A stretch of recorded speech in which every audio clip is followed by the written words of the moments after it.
ناظرین السلام علیکم۔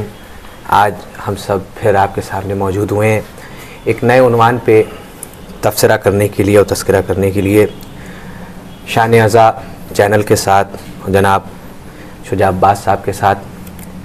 آج کا عنوان ہے قرآن مجید۔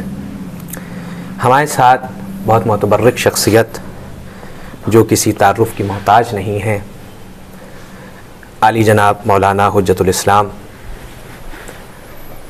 مرزا رضا عباس صاحب، پرنسپل آف حوزہ علمیہ جامعۃ التبلیغ تشریف فرما ہیں، اور آج ہم بعنوان گفتگو قرآن مجید ہے جس پہ ہم لوگ تبصرہ کریں گے، گفتگو کریں گے، اور آپ کے سامنے قرآن مجید کی عظمت کو عالی جناب مولانا حجت الاسلام عزت مآب مرزا رضا عباس صاحب قبلہ، پرنسپل آف حوزہ علمیہ جامعۃ التبلیغ،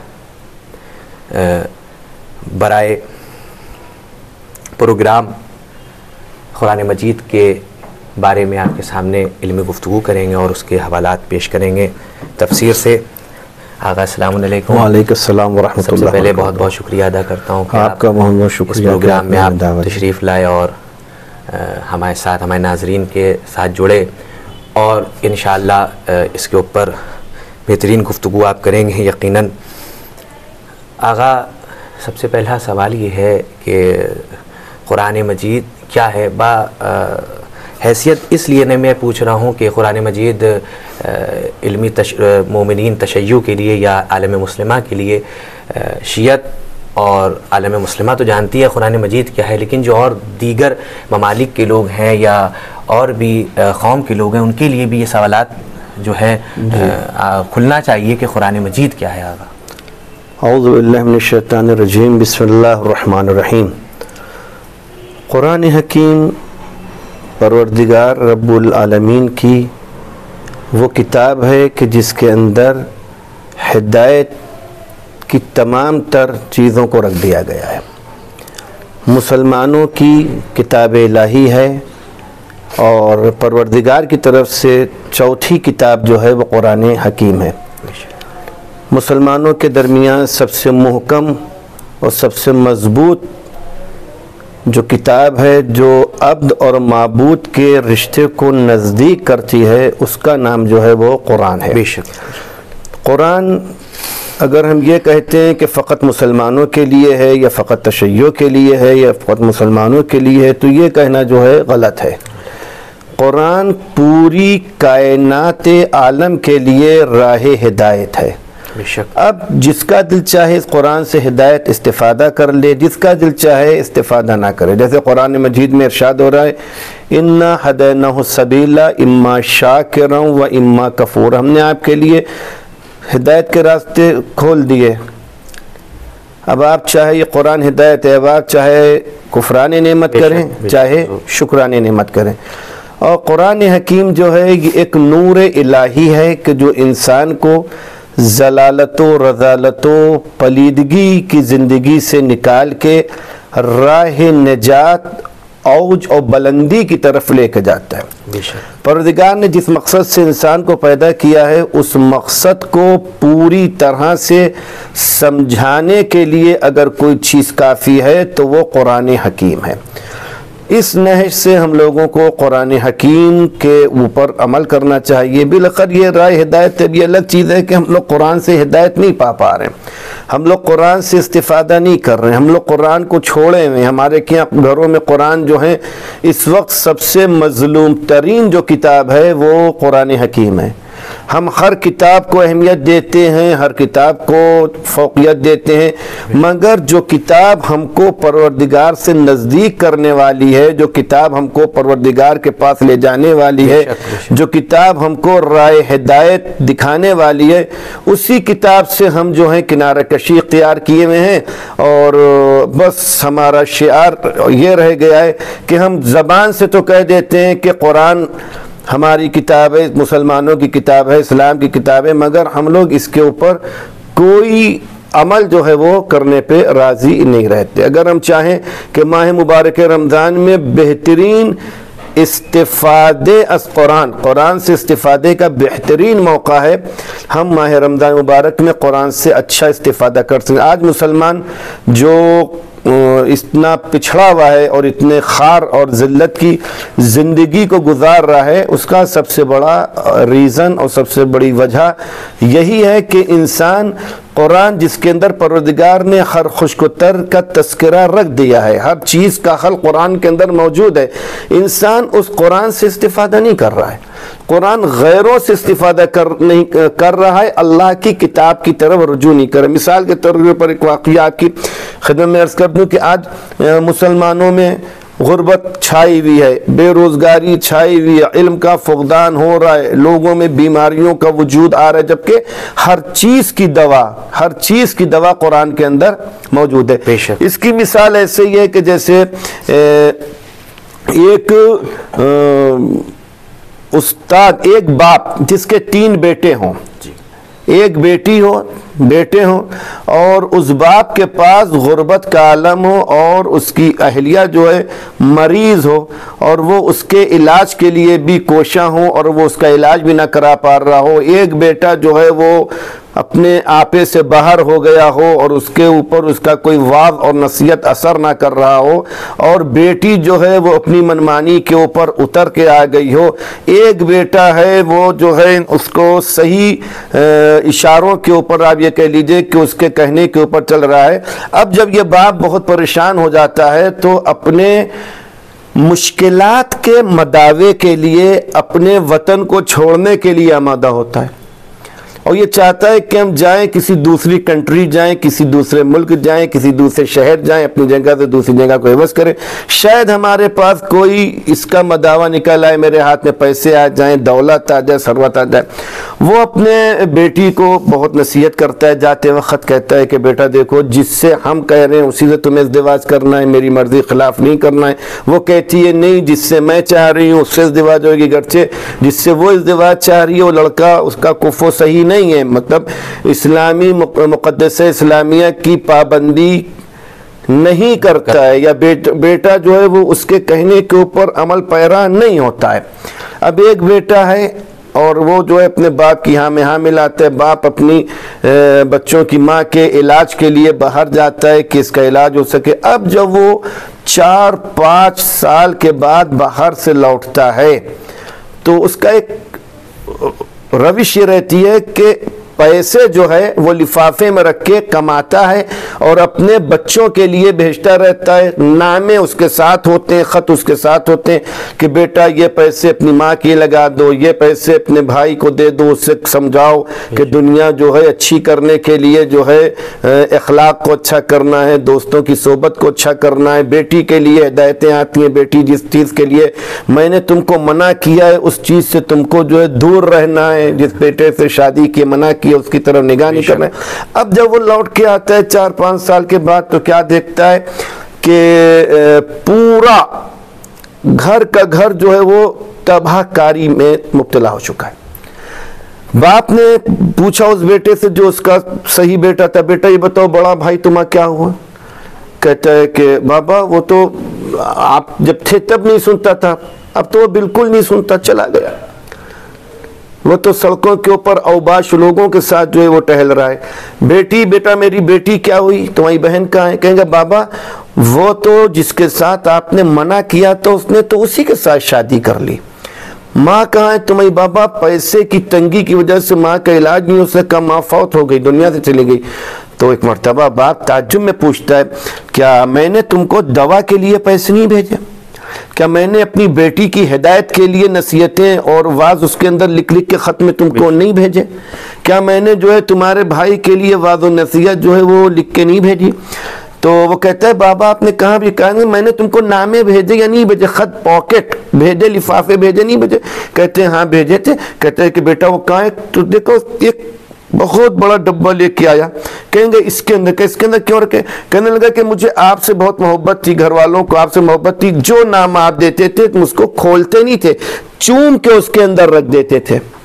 اس کو چوم کے اس کے اندر ہم رکھ دیتے تھے. اب اس کو کھولا, اب جو کھولا ایک میں پیسے نکلے, ڈالر رکھے ہوئے, پاؤنڈ رکھے ہوئے, بیٹا یہ ماں کا علاج کرو. دوسرے میں نامہ لکھا ہے, بیٹی آپ پریشان نہ ہو, آپ کی بڑی اچھی جگہ شادی ہوگی. تیسرا بچے کے لیے, لڑکے کے لیے ہدایت لکھی ہوئی. چوتھا کھولا, اس کے اندر ماں کے لیے اور پیسے آ رہے اور آ رہے. کہیں گے بیٹا تم نے اس سے استفادہ کیوں نہیں کیا؟ کہنے لگا بابا ہم تو اس نامے کو تبرک سمجھ کے کہ آپ کی طرف چوم کے رکھتے رہے. کہنے لگا یہ نامے نہیں تھے, یہ پاکٹ نہیں تھے, یہ لفافے نہیں تھے, انویلپ نہیں تھے, اس کے اندر تمہاری زندگی کی کامیابی پوشیدہ تھی. اسی طرح سے ہمارے درمیان آج قرآن ایک مقدس کتاب چومنے کے لائق رہ گئی ہے, نہ ہم اس کو پڑھتے. جس طرح سے وہ نامے کھول کے دیکھتا, لفافے کھول کے دیکھتا تو اس کے اندر اس کے سامان کے تمام مسائل ہوتے, اسی طرح سے اگر آج ہم قرآن کو کھول کے دیکھیں گے تو ہمیں سورہ نور بھی ملے گا, ہمیں سورہ واقعہ بھی ملے گا, ہمیں سورہ جو ہے معزوتین بھی ملیں گے, ہمیں سورہ حمد ملے گا, ہمیں تمام درد کی دوائیں قرآن کی آیتوں سے ملیں گی, تمام مرض کا دفیہ قرآن کی آیتوں سے ملے گا. غربت کا مسئلہ سورہ واقعہ اگر دور کرے گا تو بیماریوں کا مسئلہ جو ہے وہ معزوتین دور کرے گا. سبحان اللہ, سبحان اللہ, ماشاءاللہ. تو ہم کو قرآن سے جو ہے ہم کو قرآن کو پڑھنا چاہیے. دیکھیں ہماری سب سے بڑی یہ اس شان عزاداری چینل, اللہ ان لوگوں کو ترقی دے اور جو اس طرح کے پروگرام کریں, اس سے سب سے بڑا پیغام ہمارا دینے کا یہی مقصد ہے کہ انسان قرآن کو فقط ایسا نہ کرے کہ جب ماہ مبارک رمضان میں فقط جب شب قدر آئے گی تب اس کی گرد کو ہٹا کے ہم قرآن کو اعمال کے لیے اٹھائیں گے. بھائی قرآن یہ ذکر لوگ تعلیم دے رہے ہیں, ایک سے ایک تعلیم دی جا رہی ہے. وہ بڑی کتاب پڑھ رہا, وہ بڑی کتاب پڑھ رہا. سب سے بڑی ہماری کمزرفی یہی ہے مسلمانوں کی کہ جو کتاب خدا جو سب سے بڑی ام الکتاب ہے اس کتاب کو ہم چھوڑے بیٹھے ہوئے ہیں, دنیاوی کتابوں کو سر پہ اٹھائے بیٹھے ہیں. آقا بہت اچھا حقیقت آپ نے ایکسپلین بہت اچھا کیا ہمارے ناظرین کے درمیان. آقا ایک سوال اور یہ بھی ہے کہ یہ قرآن مجید کے بارے میں آپ نے جو ایکسپلین کیا, دوسرا سوال یہ ہے کہ یہ قرآن مجید کب نازل ہوا اور کہاں اور کس پر نازل ہوا؟ دیکھیے قرآن شریف جو ہے اس کے لیے جو علوم قرآن کے جو ماہرین ہیں اور علوم قرآن پہ جو کتابیں لکھی گئی, مفسرین نے جو تفسیریں کری ہیں, اس کے اندر قرآن جو ہے دو اس میں نازل ہوا ہے. ایک بار قرآن دفعی طور سے نازل ہوا ہے, یعنی ایک دم سے, اور ایک بار قرآن نازل ہوا ہے تدریجی نازل ہوتا ہے. رسول جو ہم لوگ پڑھتے ہیں کہ اِنَّا أَنزَلْنَاهُ فِي لَيْلَةِ الْقَدْرِ, یعنی ہم نے اس کو قرآن کو لیلۃ القدر میں نازل کیا. تو جب ہم نے قرآن کو لیلۃ القدر میں نازل کیا, یعنی قرآن کو شب قدر میں نازل کیا, تو پھر اب یہ موقع آیتیں کیسے آ رہی ہیں؟ بے شک جی. احکاموں کی آیتیں ایک کے بعد ایک کیسے آ رہی ہیں؟ روزے کی آیت کب آ رہی ہے, حج کی آیت کب آ رہی ہے, نماز کے لیے قیم الصلاۃ کی آیت کب آ رہی ہے, کتب علیکم الصیام کی آیت کب آ رہی ہے. اس کے علاوہ امیر المؤمنین سورہ دہر مولا کی شان میں, اہل بیت کی شان میں کب نازل ہو رہا ہے, یا حدود کی آیتیں جو حدیں جاری ہوتی ہیں اس کی آیتیں کب آ رہی ہیں, یا کسی کے چور کے ہاتھ کاٹنے تو اس کی آیت کب آ رہی ہے. یہ یعنی رسول خدا کی 23 سال کی زندگی میں قرآن تدریجاً نازل ہوا. اگر ہم یہ مانتے ہیں کہ 23 سال کی زندگی میں نازل ہوا تو پھر یہ آیت کہاں جائے گی؟ اِنَّا أَنزَلْنَاهُ فِي لَيْلَةِ الْقَدْرِ, ہم نے اس کو لیلۃ القدر میں نازل کیا. جب لیلۃ القدر میں نازل ہوا ہے تو پھر یہ چیز جو تدریجاً کہتے تو ہمیں مانا ہے کہ روایات معصومین علیہ السلام سے کہ قرآن جو ہے وہ ایک بار دفعی طور سے نازل ہوا قلب منور حضرت رسالت مآب کے اوپر, پھر اس کے بعد قرآن تدریجی نازل ہوا. تدریجی نازل ہوا قرآن. تدریجی نازل اس طرح سے ہوا کہ جیسے جیسے کوئی پیش آمد آئی, جیسے جیسے کوئی مناسبت آئی, اس حساب سے آیتیں جو ہے وہ نازل ہونے. قرآن کی سب سے پہلی آیتیں 5 سورہ علق کی آیتیں جو آپ کو پتہ ہے غار حرا میں آئیں. اس کے بعد جو ہے قرآن جو 3 سال کے لیے قرآن منقطع ہو گیا, اس کو فترت کا زمانہ کہتے ہیں جی. یعنی فترت کا زمانہ 3 سال قرآن جو ہے منقطع ہو گیا, 3 سال قرآن نہیں اترا بالکل. اس کے بعد پھر فَأَزْدَى بِهِ تومر کی ایک آیت آئی کہ اے میرے حبیب اب آپ جو ہے اعلان اعلان جو ہے میری وحدانیت اور اپنی رسالت کا اعلان کریے اور لوگوں دعوت دیجیے. پھر اس کے بعد جو ہے قرآن جو ہے 3 سال کے بعد جو تھا وہ قرآن تواتر کے ساتھ جو ہے وہ نازل ہوتا رہا, اور جو رسول پاک کی عمر مبارک کے آخری لمحات تک جو ہے وہ قرآن نازل ہوا۔ ماشاءاللہ حضور بہت اچھا آپ نے بیان دیا۔ آغا ایک اور مسئلہ ہے کہ جیسے آج کے زمانے میں جو ہمارے نوجوان ہیں اور جو اور دیگر افراد ہیں وہ قرآن کی طرف کم متاثر ہو رہے ہیں، کم قرآن سے لگاؤ ان کا ہے۔ جیسے زمانہ ہے کہ لوگ ایسی کاروبار کی طرف بھاگ رہے ہیں کہ کام دھندہ، جیسے کوئی بچہ پیدا ہوتا ہے انگلش اس کے والدین زیادہ پڑھا رہے ہیں، ہے نا، اور جو ہے اچھے اچھے کالجز میں بہترین پیسہ خرچہ کر رہے ہیں، بتائیں آپ کو کروڑوں کی حیثیت سے باقاعدہ باہر پڑھنے بھی بیچتے ہیں، لیکن ان کا دین کی طرف کوئی رجحان نہیں ہو، جو اللہ آپ نے جیسے کہ بتایا کہ اللہ کی سب سے بڑی کتاب ہے نا، پوری کائنات کا ہر خوش خطر اس کے اندر موجود ہے۔ لیکن میں یہ چاہتا ہوں کہ آپ ان مومنین کو پیغام دیں کہ جو بڑے بڑے اسکول میں، کالجز میں، بڑی بڑی یونیورسٹیز میں بچوں کو پڑھنے بھیجیں، ٹھیک ہے دنیاوی علم حاصل کرنے کے لیے ضرور بھیجیں، لیکن یہ قرآن کا ان کے سامنے کیا منزلت ہے کہ جو وہ قرآن کا علم نہیں دے رہے ہیں، بڑے تمام طریقے کے بہت اچھے کالج میں، مہنگے کالجز میں بچوں کو پڑھا رہے ہیں، اس کا کیا نقصان ہے اور اس کا کیا فائدہ ہے؟ دیکھیے قرآن یہی ایک سب سے بڑا جو ہے مسلمانوں کی غلطی ہے، وہ یہ ہے کہ مسلمان یعنی دین شناسی کو اور دین مبین اسلام کے رموز کو دنیاوی علم میں تلاش کر رہے ہیں، اگرچہ اس کو قرآن حکیم میں دیکھنا چاہیے۔ لوگ یہ سوچ رہے ہیں کہ اگر ہم دنیاوی علم حاصل کریں گے تو ہمیں ہر چیز نعمت حاصل ہو جائے گی، جبکہ سب سے بڑی نعمت جو ہے وہ پروردگار کی معرفت ہے، اللہ کے رسول کی معرفت ہے، ائمہ اطہار کی معرفت ہے۔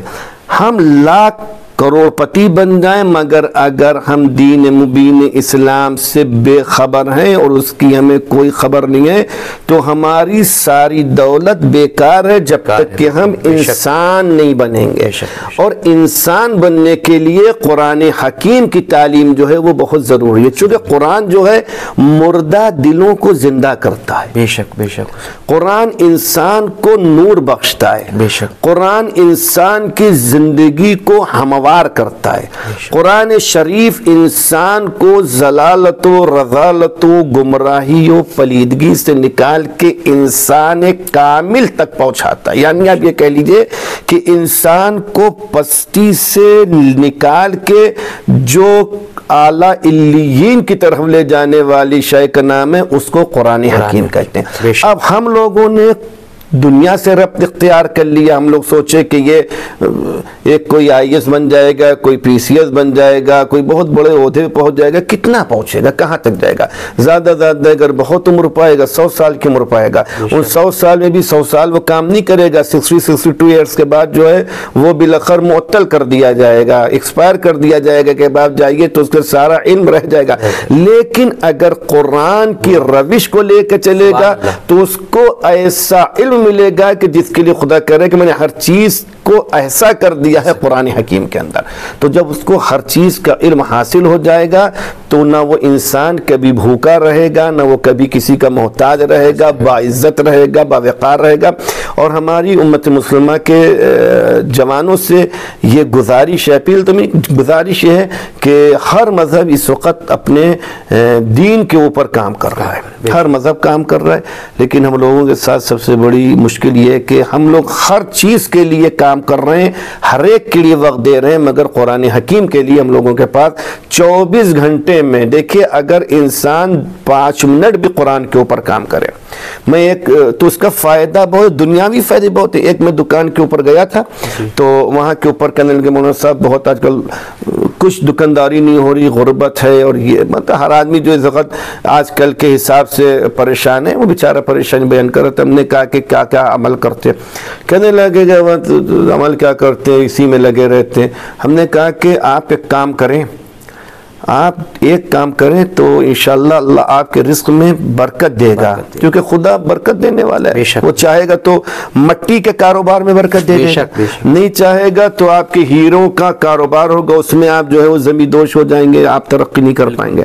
کہیں گے مولانا بتائیے، میں نے کہا کہ آپ جب روز دکان اپنی دکان کھولیں تو آپ کے دکان کا جب شٹر اٹھتا ہے، چاہے آپ کے یہاں 10 کروڑ کا کسٹمر آ جائے، آپ سب سے پہلے قرآن کے ایک صفحے کی تلاوت کریے دکان میں۔ ہم نے کہا سب سے پہلے آپ کو قرآن کی ایک صفحے میں کتنی 20 سطریں یا اس سے کچھ کم سطریں ہوتی ہیں ایک صفحے کے اندر، ایک پنے کے اندر. ہم نے کہا آپ اس کی تلاوت کریے. پھر آپ اس قرآن کی برکت دیکھیں، جب آپ اپنے دین کو، کتاب الہی کو چھوڑ کے پروردگار سے رزق کی تلاش کریں گے، رزق تو آپ کو خدا دے گا، مگر جو آپ کی محنت کا تقاضا ہونا چاہیے اس حساب سے آپ کے پاس رزق نہیں آئے گا. اس کے بعد میں نے کہا آپ یہ کریے.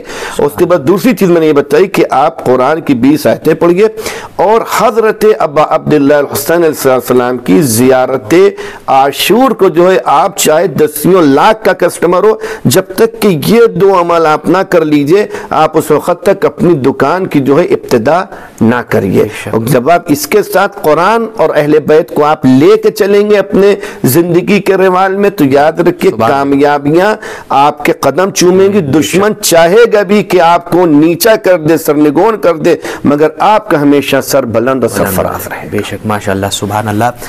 آغا بہت اچھا آپ نے جو ہے ایکسپلین کیا. آغا ایک اور سوال یہ ہے، آخری سوال ہے اس سلسلے کا، کہ آج کے ماڈرن زمانے میں، جو ماڈرن زمانہ چل رہا ہے، کہ جس زمانے میں جو ہے آپ دیکھ کے کمپیوٹر اور انٹرنیٹ کا زمانہ ہے، موبائل کا زمانہ ہے، کہ اس زمانے میں آدمی اور دنیا میں لوگ جو ہیں کہاں بھاگ رہے ہیں. آپ دیکھیں چھوٹے چھوٹے بچے کے بھی ہاتھ کے اندر آج موبائل ہوتا ہے نا. بچہ کھلونا کم کھیل رہا ہے لیکن موبائل کو زیادہ ترجیح دے رہا ہے.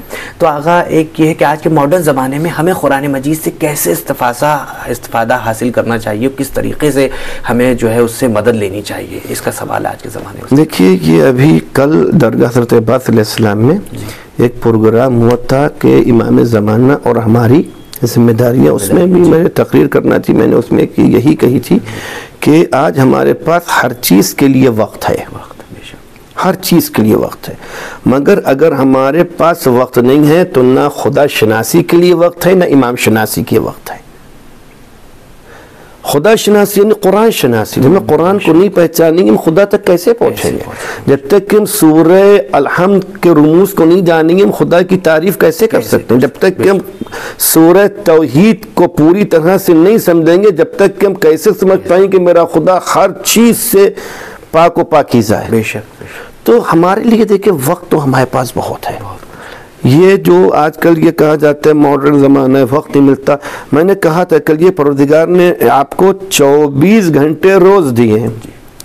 24 گھنٹے میں اگر آپ ایک آیت کی تلاوت روز کرے آدمی، زیادہ میں یہ نہیں کہتا زیادہ آیت کی کرو، چھوٹے چھوٹے قرآن کے سوروں کے لیجئے ایک سورے کی ایک آیت کے لیے آپ اس کی تلاوت کریے، اور اس کے بعد دوسرے دن آپ اسی آیت کے ترجمے کو دیکھیے، تیسرے دن آپ اسی آیت کے جو ہے وہ تفسیر کو دیکھیے.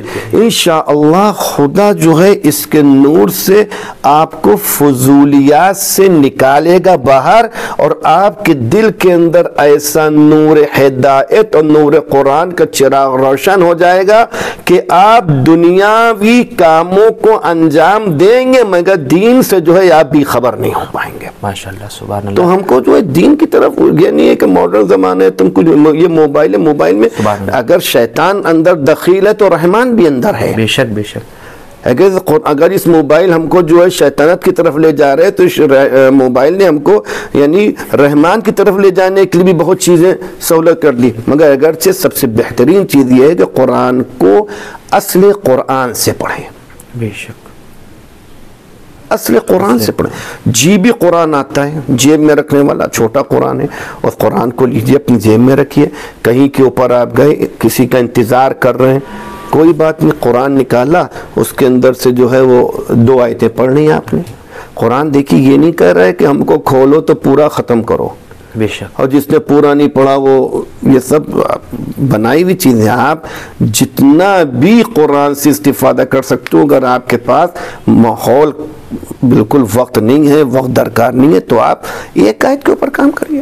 رمضان مبارک آنے والا ہے، رمضان مبارک جو ہے اب شروع ہو جائے گا انشاءاللہ. تو رمضان مبارک میں جو ہے آپ لوگوں کے لیے سب سے بہترین موقع یہ ہے کہ آپ لوگ جو ہے قرآن کے اوپر کام کریں. بے شک. سال کے 11 مہینے آپ غیر خدا کی کتابوں کا کام کر رہے ہیں، تو اتنا تو انصاف اپنے رحیم و کریم پروردگار کے ساتھ کریے کہ جہاں آپ سال کے 11 مہینے غیر خدا کی کتابوں کے اوپر کام کر رہے ہیں، وہاں 1 مہینے اپنی اس کتاب پہ کام کریے جو آپ کی شفاعت بھی کرے گا. بے شک. روایت ہے کہ قرآن بھی شافع واقع ہوگا. بے شک قرآن بھی کہے گا کہ جو ہے میں اس کی شفاعت کر رہا ہوں، اس نے میری تلاوت کری تھی. جیسا کہ ہمارے اور آپ کے 8ویں امام حضرت امام علی رضا علیہ السلام سے روایت ہے کہ ماہ مبارک رمضان میں ایک آیت کا پڑھنا عام دنوں میں ایک قرآن کے ختم کرنے کے برابر کا ثواب ہے. بے شک سبحان اللہ. جو لوگ میری آواز سن رہے اس چینل کے ذریعے سے، بھائی اس چیز کے اوپر توجہ کریے. رمضان مبارک موت و حیات کا ٹھیک نہیں ہے، ابھی ہیں ابھی چلے جائیں گے. آپ اپنی مخصوص زندگی سے، اپنے مخصوص لمحات سے آپ اگر ایک آیت کے لیے 1 منٹ بھی آپ نہیں نکال سکتے ہیں. بے شک روز محشر ایسا نہ ہو کہ آپ کا نام جو غافلین قرآن میں لکھا جائے. بے شک یہ نہ ہو کہ جب وہ شب قدر آئے گی تبھی قرآن کو اٹھایا جائے گا. مولا کائنات امیر المؤمنین علی ابن ابی طالب علیہ السلام نے کتنا عمدہ فرمایا ہے میرے مولا نے کہ جو ہے شب قدر میں امام نے جو قرآنی سوروں کی تلاوت کے لیے کہا، سورہ دخان کو کہا، سورہ عنکبوت، سورہ روم. ہم لوگ کہاں تک یہاں پہ پہنچے ہیں؟ ہمارے مبلغین کو بھی اس چیزوں کی ترغیب کرانا چاہیے.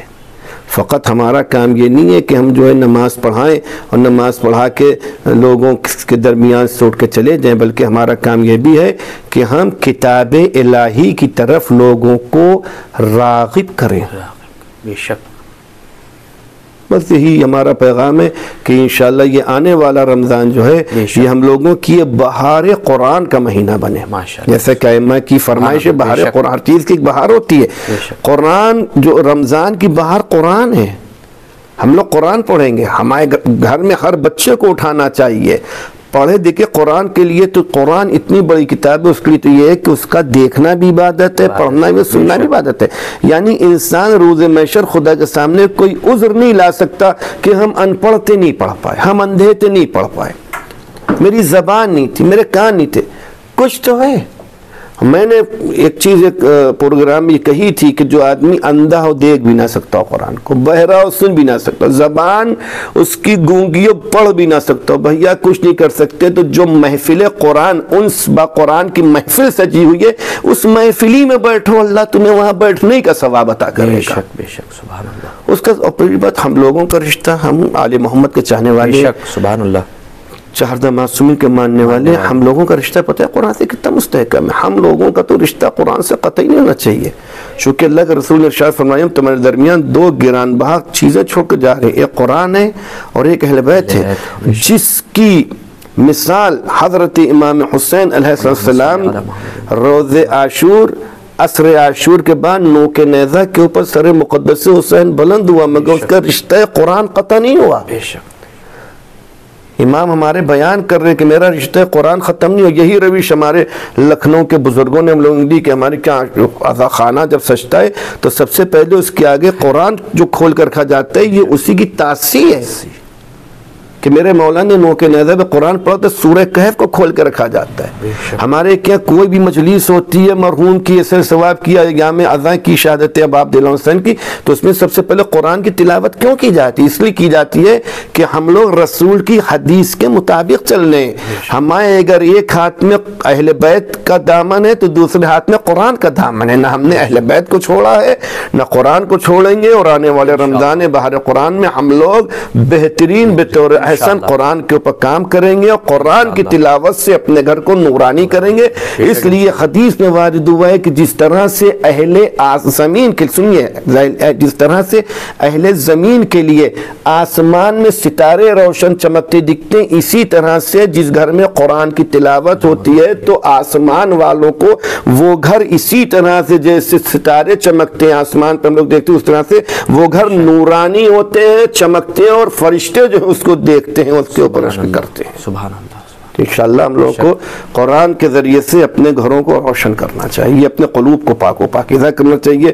قرآن پڑھیں گے ہماری غربت بھی دور ہوئے گی، حسد بھی نکلے گی، ہمارا نفاق بھی دور ہوئے گا، ہمارے معاشرتی بھائی چارگی بھی اس سے بڑھے گی، اور بالآخر ہم لوگ خدا سے قریب ہوتے چلے جائیں گے. ماشاءاللہ ماشاءاللہ. ناظرین، آپ نے دیکھا کہ ہمارے ساتھ عالی جناب مولانا حجت الاسلام مرزا رضا عباس صاحب، پرنسپل آف حوزہ علمیہ جامعۃ التبلیغ تشریف فرما تھے اور قرآن کے بارے میں، اس کے علوم کے بارے میں کس طریقے سے ہم کو تجریح کر رہے تھے اور ہم لوگوں کو جو ہے مخاطب کر رہے تھے کہ ہم لوگوں کو قرآن سے کیسے استفادہ حاصل کرنا چاہیے اور ہم لوگوں کو کس طریقے سے ماہ رمضان میں بھی قرآن کی کیسے عبادت کرنی چاہیے۔